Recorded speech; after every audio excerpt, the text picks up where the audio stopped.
All right, people, we are live. Jumping on in now. Let me see. Gail Larsen. Thank you so much for your patience, guys. This is crazy. Okay. Your viewers. Share broadcast. Gail Larsen, invite. Okay. You guys, we're going to get this. We're going to get it. Hi, Grace. Thanks for playing along and rejoining. Hey, Nikita. Hey, you guys. Hey, Jess. All right. Hey, Tara. Awesome. Oh my God, I can see those sexy faces over here. Hey, Eugenia. All right. So hopefully Gail is going to have a phone that I can bring her on. Otherwise, this will be super torturous because I know you guys all want to get a piece of this juicy action and I really want to share it with you because Gail is a powerhouse. So Gail Larsen is here. So, oh, she's live. Gail, what is she doing? She's live on her page. Okay. Hold on a second. This is getting interesting. Okay. This is hilarious. Oh my gosh. Bear with because Gail is so juicy, but we're just having interesting to get her on here. So I've sent her an invite. Okay. How is everyone? It's so nice to see you guys and have you guys on. And I'm sure you're on here because you want to get a juicy combo with Gail in. And we are going to get that happening. We just have to get her on here. So she's in Santa Fe, New Mexico right now. So I'm just wanting to see who's on. So I need to get Gail on here. Come on, Gail. She has been invited. Okay.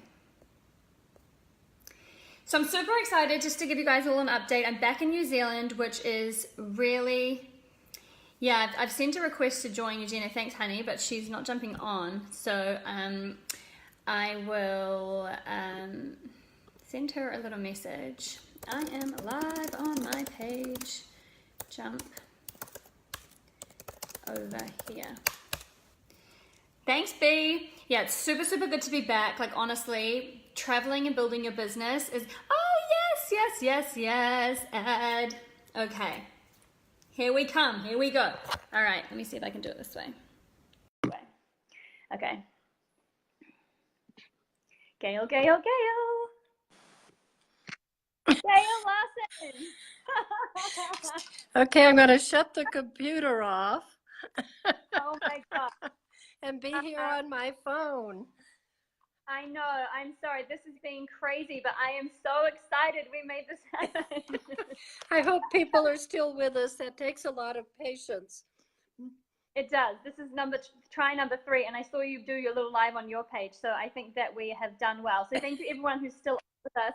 It's so nice to see you. You too, Em. Thank you for persevering. No, thank you. We've sorted it out. So I want to I want to dive right in, and I first just want to intro you guys to the glorious Gail. Give me a yes in the comments, actually, if you've ever heard of Gail Larsen, because I know that I had heard of this beautiful, amazing guardian angel woman long before I had met her. And I actually heard about Gail Larsen when I went to Spirit Junkie Masterclass by Gabby Bernstein in 2014, and she mentioned the person who she went to when she wanted to bring in a speech into the world to birth a transformational message. And so obviously that had me alert, and she's worked with beautiful women, you know, Forleo, Danielle Laporte, the beautiful woman that was in my course that I went and studied with her in April in Santa Fe. And I went to so I first met Gail when I was in Denver last year at the Emerging Woman Live conference, and she just has such a beautiful presence, and she is truly almost like a midwife to transformational messages and transformational speakers. And I was honored to work with her, and I'm honored to know her, and I'm really honored to share her with all of you watching. So thank you so much for being here, Gail, and I truly love you. Thank you. It's so good to see you again, and to think back to April, because wow, you were in a group that just rocked it, and I know you're still in continuing the friendship with those women. And that's so great to end up with a community of support when you're really stretching to the next level of your expression. Yes, and I will say, anyone who is out there, because a lot of my audience, you know, has messages and they want to share them, but obviously speaking is a really intimidating thing for a lot of people. And I think a lot of even our group was such a so many powerhouses, and it's such a privilege that I got to spend time with Ruby and Satya in New York and Sophie in LA and really connect. And I always think that speaking and voice coaching and bringing your voice into the world is like it's like a therapy. It's very confronting. It can be very confronting, but very transformative even for the speaker, let alone the people hearing them. I think until we have that breakthrough within ourselves, it's not going to really have the impact on the audience that we're looking for. Because we do come, especially if we're introverts, many of us who are called to speak don't have that outward, get it out there personality, but we think there's some way to speak that we don't know yet. And so what I love about transformational speaking is there really isn't. It's like, how do we find our way so we feel true to who we are? We find our way to express that's aligned with that truth, so we won't sit down and shut up. I keep seeing in these comments here, this is a new format for me, but I'm seeing Susie DeVille and Renee Baribeau, wonderful clients from yesteryear. And Patrice, my friend in San Miguel. So this is an interesting way to get together and connect to an even larger community. So thank you. Of course, it's such an honor. And I think that I love that you said that there around, it feeling like it needs to be one specific way, because I think that is such an intimidating piece for people to work out how to bring their message in their way. And I know for me, like for you guys watching, when I was at this at the transformational weekend with Gail in Santa Fe earlier this year, a lot of you guys were messaging me saying, "Oh my gosh, this looks amazing, and I want to go, and tell me about it." And it was extremely confronting. We had 6 women, including myself, go in a deep dive, and it's speaking is about so much more than just speaking. And it was there was a moment where I was in tears in front of the whole room, just feeling like facing off with myself and being coached by Gail and supported by the woman. And it can be a very intense experience. But something that I love about you, Gail, and the way that you train, and we'll speak a little bit about this as well, is finding your original medicine. And speaking is such a potent medium for not just for us to build brands and businesses, but actually to really create transformational shifts in the world that we're living in. And that's something that I really resonate with you, is that it's not just about speaking to be heard, it's about speaking to really create change as a humanity. So I'd love for you to maybe dive into a little bit of that and maybe speak to original medicine a little bit. The concept, the teaching of original medicine comes from a long tradition in original cultures and earth-based cultures. And it essentially says that we come to the earth with gifts, talents, and expression that is nowhere else duplicated. But the second part of that teaching that I think really brings it home to us as speakers is, if we don't express it, it's lost to the world for all time. So it's a real imperative to find out, not just conceptually, oh, I'm original, I'm unique, but what is it that is my medicine that if I do not express it, that is lost to the world? So rather than looking at it conceptually, as you know, we actually spend half a day in a really intense investigation of discovering how we would name ourselves, what that medicine name is, because it allows us to stand in the power of that. At times we may be threatened and step back from speaking what we know needs to be said in the moment. Rumi said, we each have a king inside who listens for what delights the soul. So it's not like a resume of, these are my gifts and talents and I can do this and that. It's a really strong word, couple of words or phrase that when you feel it, your soul says, yes, that's who I am when I show up at my best. And it's not about being a stretch to something we're not.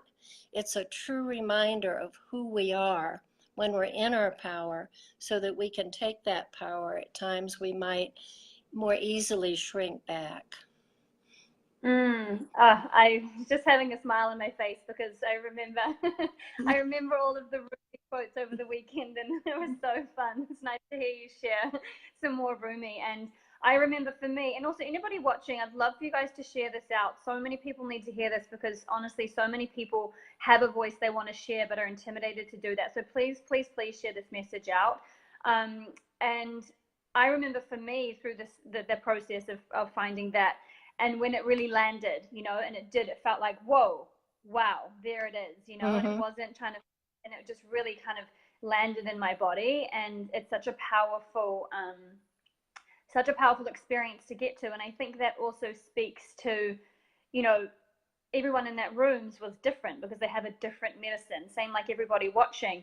Not everybody needs to be the strong, powerful, forceful, deliverer of a message. Some people are the more quiet, more graceful, or more however. And I think that's important for people to remember when they want to speak, because not everyone can hear the same person. And they'll hear us only if we're aligned with that truth of our medicine. If we're trying to be someone else, it is so inauthentic that people shut down like that. So it's like, it may, hopefully when we show up, it is unusual, and people can, really celebrate our medicine as well as their own, because it's these differences that are going to heal our world. We're each bringing a different aspect to the whole that, when it's expressed, can bring healing to the things that we care about. And as long as we sit back and think someone else can do it, or I don't matter, that's why we see the kind of predicaments we're in. Yes, I would love for you to speak a little bit about that, in terms of, I guess, in a way, the responsibility that we have as we all have a message, we all have missions, we all have things that we really care about. And I'm a big believer that, being around more people that care about certain things inherently increases the amount that I care about things. So I think with everybody's, voices and messages brings our awareness as a consciousness, as a culture, as a society, to the injustices, to the things, the areas of, where we need to grow. So I would love for you to maybe speak about that, in terms of, like, how do we know, or how does anyone out there watching know when it's time for them to use their voice, when it's time for them to really lend themselves to a message? Well, I think because we find that our hearts are broken. With the places that we cannot bear to watch any longer what's going on. I think that's a call for our voice. And it can be, it's not like it's all polished and we have it together, but by entering into conversations or speaking that truth, we can open the door to a conversation. And I often think that when we are working or speaking with people whose worldview may be very different than our own, the best thing we can do is start a new conversation. They're not suddenly going to say, oh yeah, I see the light and everything's going to change. But I think there's a number of ways, either one-on-one or in a speech, that we can start to create a movement towards something we care about. So with friends, with family, it can be, this is what I'm seeing that's just heartbreaking for me.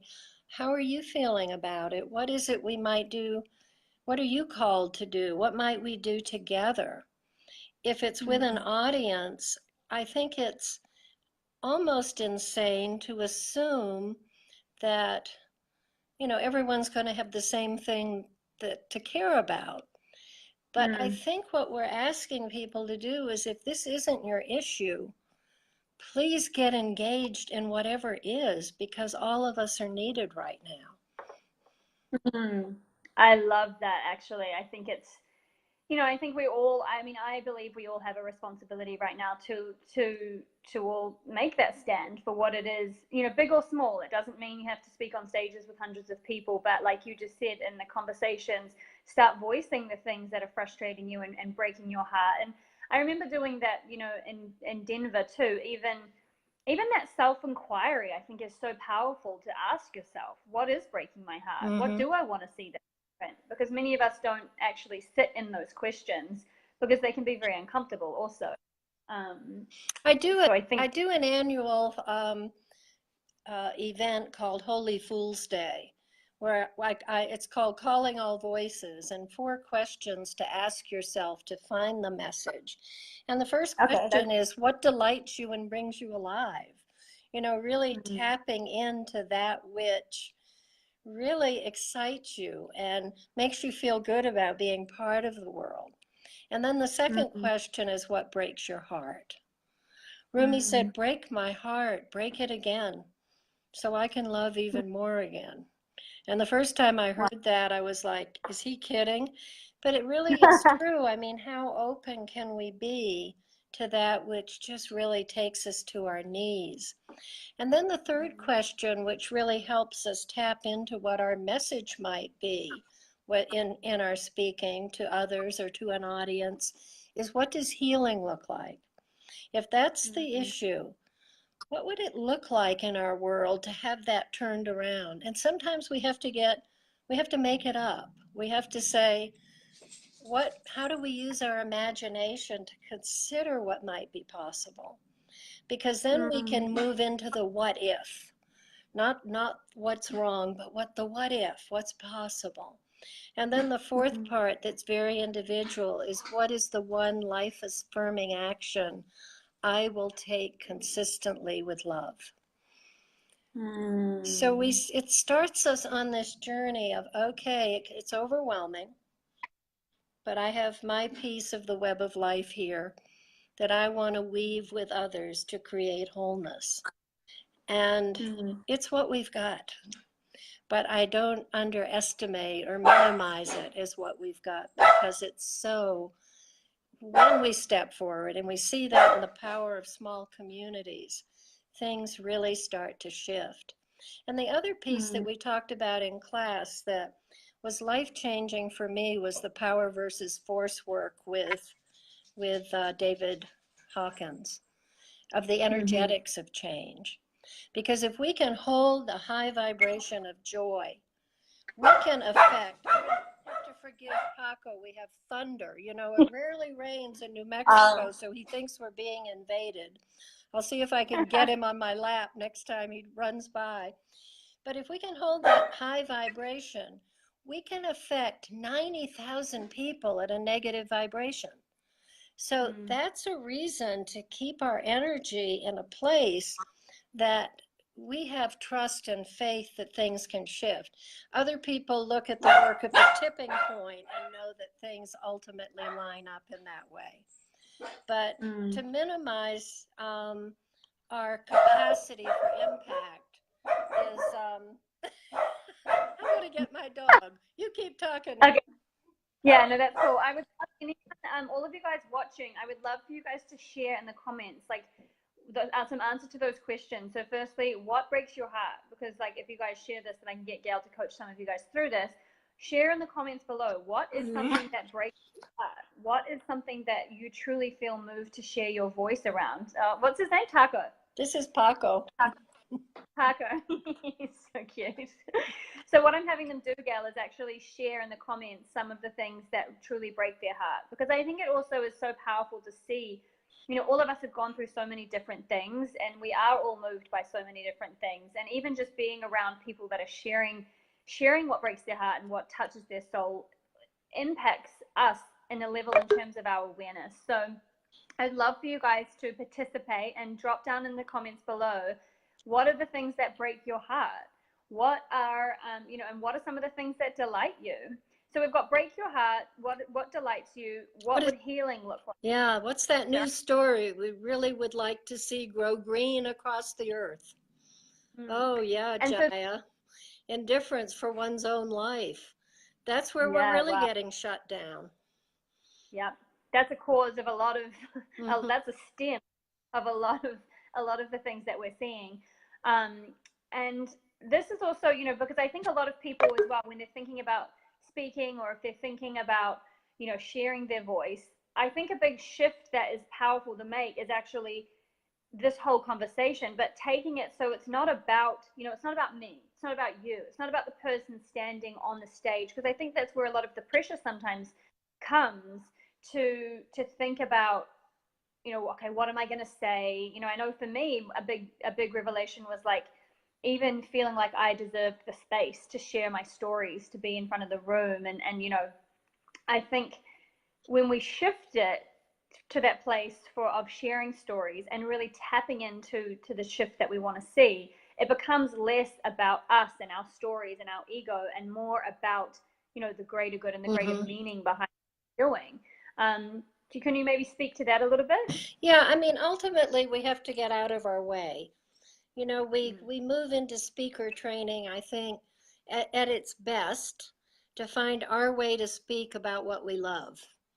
And then the message becomes so important that it sort of helps us set that self-critic aside. And one of the beauties of original medicine is it totally moves you out of comparison and competition, because you're one of a kind.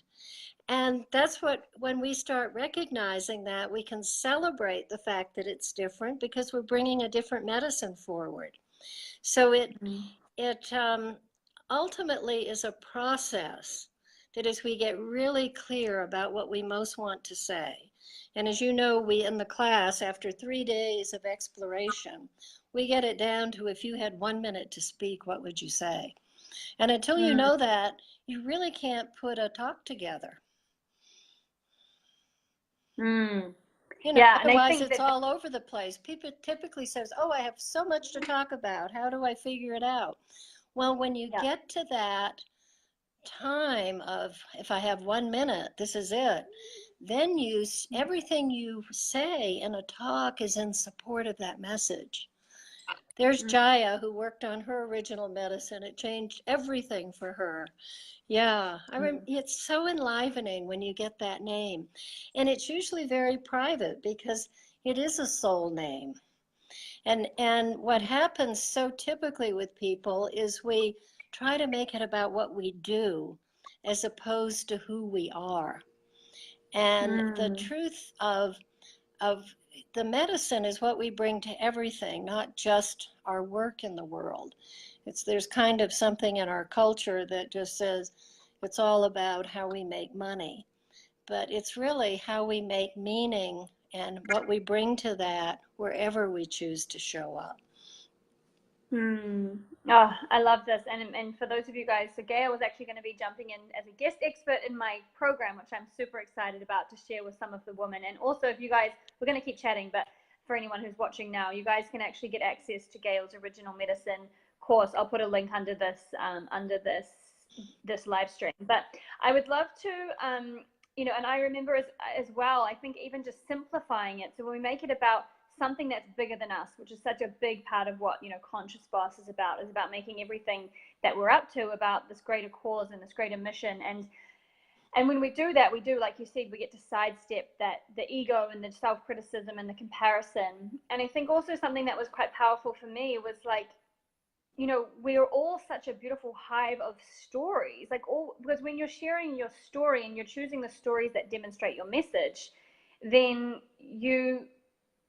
it's like, I remember when I was the most stressed about any speaking event, it's when I felt like I needed to learn something to teach it, or to study, to kind of put this talk together. And now as I prepare for a TEDx talk, it's like, oh my gosh, and simplifying it to just pull from our own pool of resources to put something together. Can you maybe speak about that? Because I think that some people get that round the wrong way. Well, it's very interesting because everything we do in transformational speaking in terms of learning, what I think the top speaking skill is, how are you in your home zone? It's not about a comfort zone. The comfort zone is your professional credentials. It's what gets you invited to speak.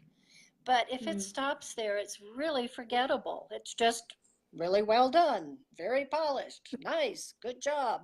Next. But home zone comes from the power of truly embodying what it is we're saying as we say it.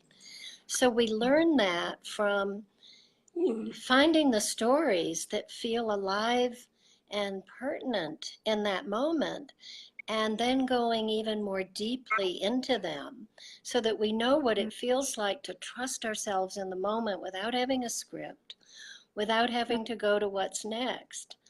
I worked with a wonderful woman in Canada, um, who had who was suffering from PTSD from a couple of attacks.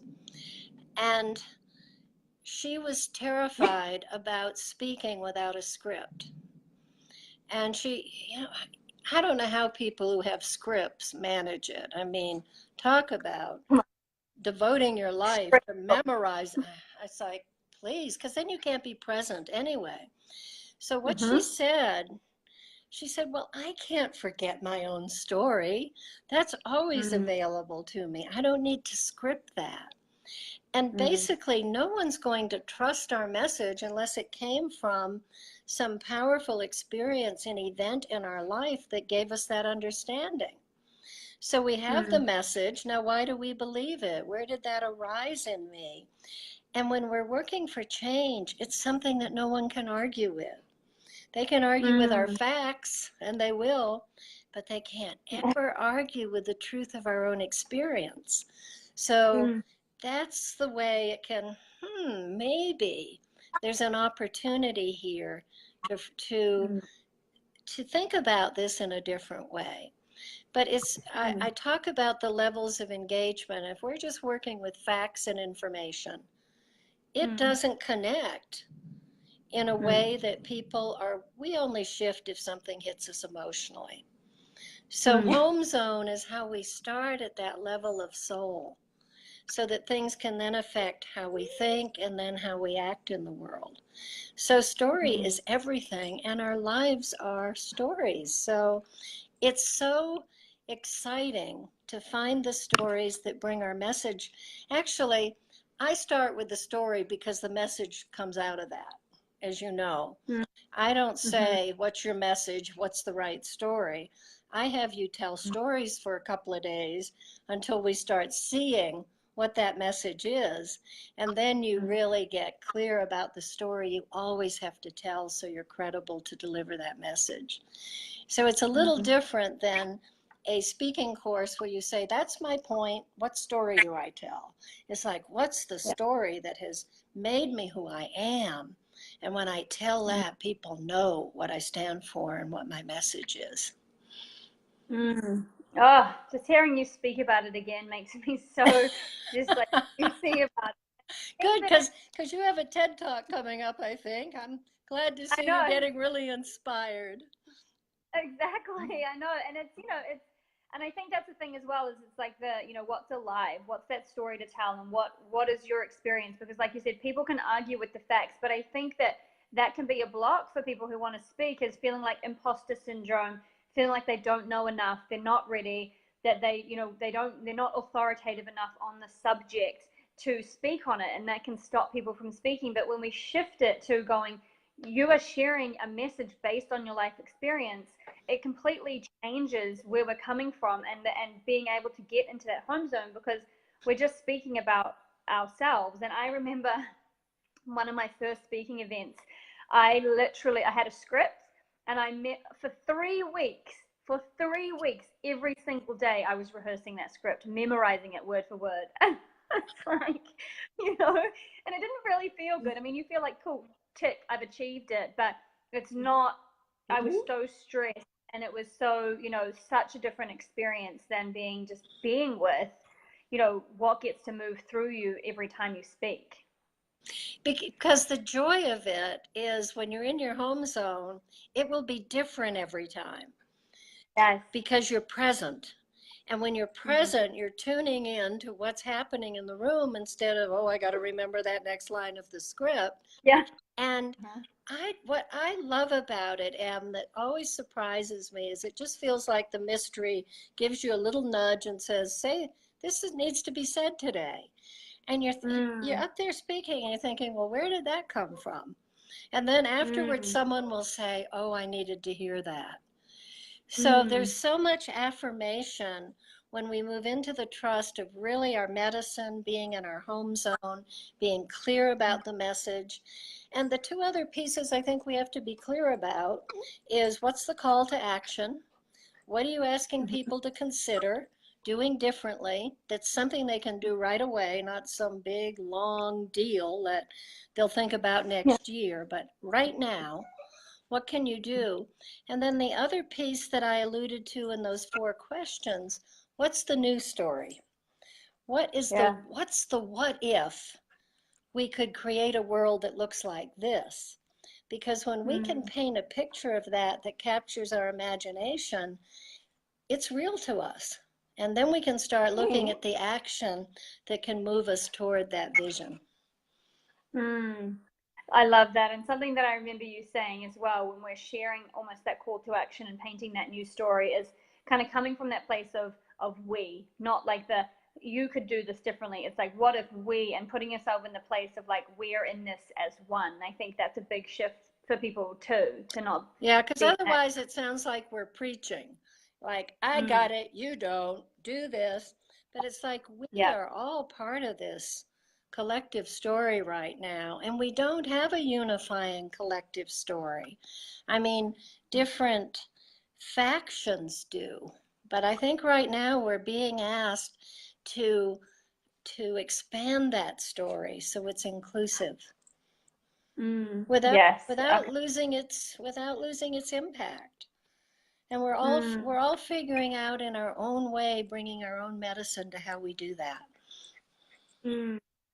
Oh, just talking to you makes me want to it just really reconnects me to that, the almost like the mission, you know, like the and the sacredness. I think there's a real sacredness in the way that you, well, not I think, there is a real sacredness in the way that you teach and the space that you create and the way that it empowers us to actually make that stand. It's such a beautiful energy that you bring to this work, and it really does become a sacred act to step into that.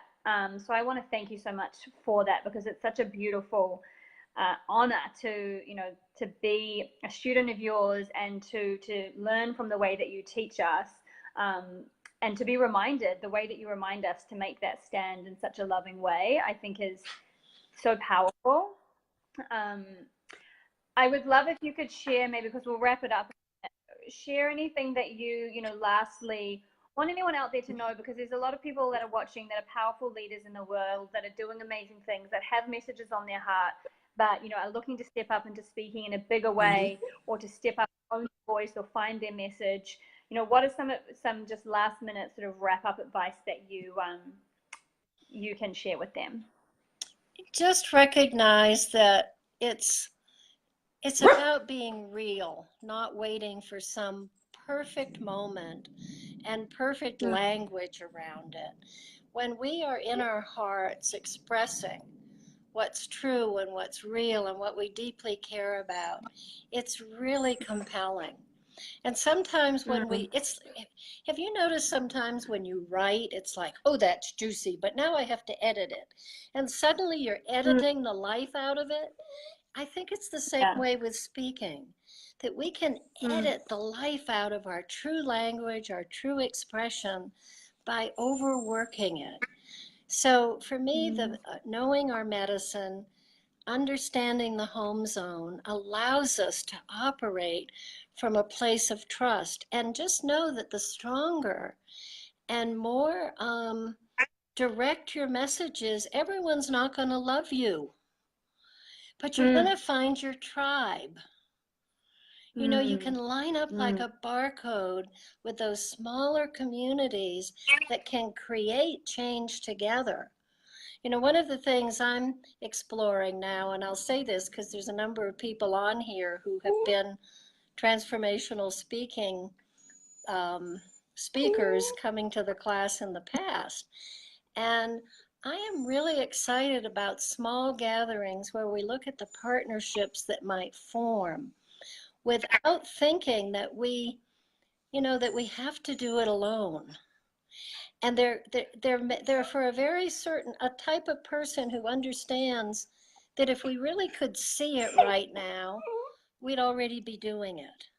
But what might we see in a collective field of asking, and with people who really are showing up for each other and for the assignment, what might we discover together? So that's something I'm very excited about. I think we'll do it in April of next year, and I hope you'll be in the US to join us for that, Em. I would love your energy there. There'll be gatherings of only about 20 people, so there's real opportunity to get to know each other and explore what's calling, and to see what those natural affiliations might be that can help us feel more support as we bring our voices out. I just already feel so much more reconnected to just the spirituality of this, of speaking and of connecting to the message, and like just being in your energy. You really call forward. You really truly do. You call forward such a desire to shift and to change and to lend voices to, you know, to these messages. So thank you so much for just your beautiful midwifery of messages and shifting and changing. And honestly, you are such a glorious light worker, and I'm so grateful to be there in April and to reconnect and to have you share with my tribe. And I'm going to post the link below to any of you guys that want to know more about Gail and about her original medicine course. And for those of you in Step Figures, you're going to get a chance to have Gail share with us in the program. And I hope you're looking at this, the comments, Gail, because you are getting some loving going on here. Abigail, a vessel for the divine to work through us. Absolutely. So let's open and surprise ourselves in the journey as well. Yes. Allow ourselves to be surprised. Yeah. And I apologize for sitting in the dark. A storm came in, and that's okay. That's maybe, you know, as a woman of a certain age, being in the dark may be a really good look. I'll check this out later. You're amazing as always, no matter the light or the dark, really. No, but thank you so much for persevering and for jumping on. We got there in the end, and for everyone for staying on and being here with us. It was truly an honor to be here with you, Gail, and you know I love you, and I'm excited to reconnect with you again in the flesh very soon. I am too. I love you too, Em. Thanks for the invitation, and for all of us. May we just unite in this capacity to really know that we matter right now. Yes. Oh my gosh. Thank you. I feel super juicy now. I might go and start writing that TEDx talk. I feel quite excited. Do it. Okay. All right. Well, thank you everyone for being on with us, and I'll speak to you soon, Gail. Okay. Journey well. Bye-bye. Bye. Bye, guys.